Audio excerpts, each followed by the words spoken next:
హైదరాబాద్ అభివృద్ధి కోసం ప్రణాళికాబద్ధంగా ముందుకు వెళ్తున్నామన్నారు మంత్రులు. మూసీని సుందరీకరిస్తున్నామని చెప్పారు. ఆక్రమణకు గురైన ప్రభుత్వ స్థలాలు, చెరువులను హైడ్రా కాపాడుతుందన్నారు. రాష్ట్ర అభివృద్ధిలో కీలక పాత్ర పోషిస్తున్న బిల్డర్లు టూరిజం డెవలప్మెంట్లో భాగస్వామ్యులు కావాలన్నారు. చేనేత కార్మికులకు ప్రభుత్వం అన్ని విధాలా అండగా ఉంటుందన్నారు మంత్రులు. సంక్షేమ హాస్టళ్లలో వసతులు మెరుగుపరిచి విద్యార్థులకు నాణ్యమైన విద్య, ఆహారం అందిస్తున్నామని చెప్పారు.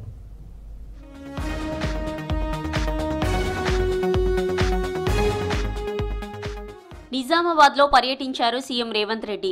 అనారోగ్యంతో కన్నుమూసిన నిజామాబాద్ రూరల్ ఎమ్మెల్యే భూపత్ రెడ్డి తల్లి లక్ష్మీ నరసమ్మ దశదిన కర్మలో పాల్గొన్నారు.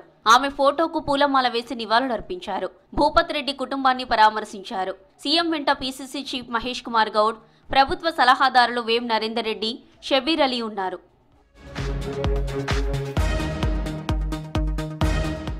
హైదరాబాద్ లో రియల్ ఎస్టేట్ పడిపోయిందనేది అవాస్తవమన్నారు డిప్యూటీ సీఎం భట్టి విక్రమార్క.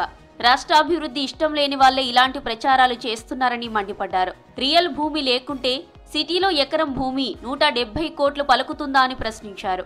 హైదరాబాద్ లో నరేడ్కో ఆధ్వర్యంలో జరిగిన తెలంగాణ ప్రాపర్టీ షోకు మంత్రి జూపల్లి కృష్ణారావుతో కలిసి హాజరయ్యారు. త్వరలో సిటీలో మొత్తం ఎలక్ట్రిక్ బస్సులే నడుస్తాయన్నారు.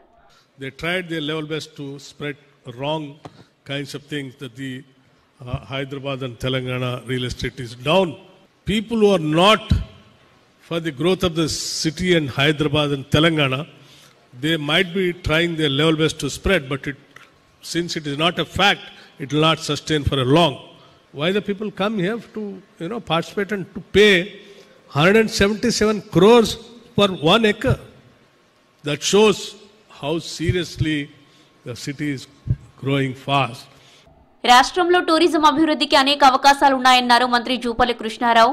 రాష్ట్ర అభివృద్ధిలో రియల్ ఎస్టేట్ ముఖ్య పాత్ర పోషిస్తోందని, ఎంతో మందికి ప్రత్యక్షంగా పరోక్షంగా ఉపాధి అందిస్తోందని చెప్పారు. టూరిజం అభివృద్ధిలోనూ బిల్డర్లు భాగస్వామ్యం కావాలన్నారు మంత్రి.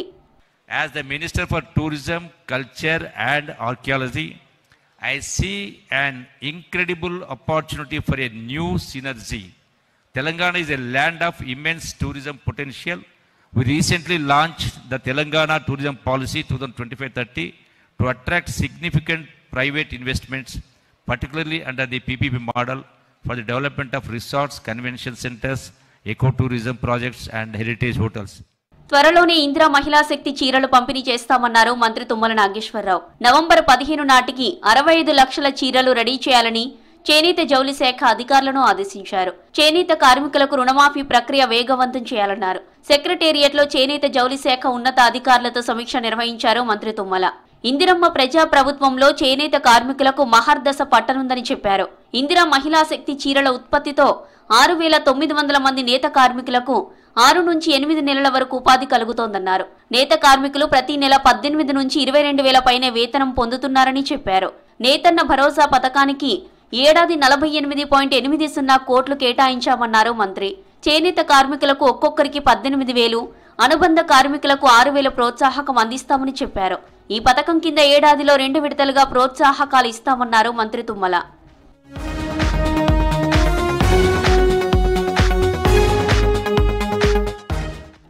సంక్షేమ హాస్టళ్లలో అధికారులు ఆకస్మిక తనిఖీలు చేసి ఆహార నాణ్యత సరఫరాను పరిశీలించాలని ఆదేశించారు మంత్రి అడ్లూరి లక్ష్మణ్. టెండర్లో సూచించిన విధంగా నాణ్యమైన ఆహార పదార్థాలు, వంట సామాగ్రి, వస్తువులు సరఫరా అయ్యే విధంగా చర్యలు తీసుకోవాలన్నారు.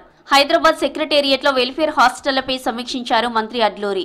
హాస్టళ్ల ఆధునీకరణ ప్రక్రియ వేగవంతం చేయాలన్నారు. సీసీ కెమెరాలు, బయోమెట్రిక్ హాజరు వంటి వ్యవస్థలను మెరుగుపరచాలని సూచించారు. సంక్షేమ హాస్టళ్లలో వచ్చే సమస్యలను వెంటనే పరిష్కరించాలని ఆదేశించారు.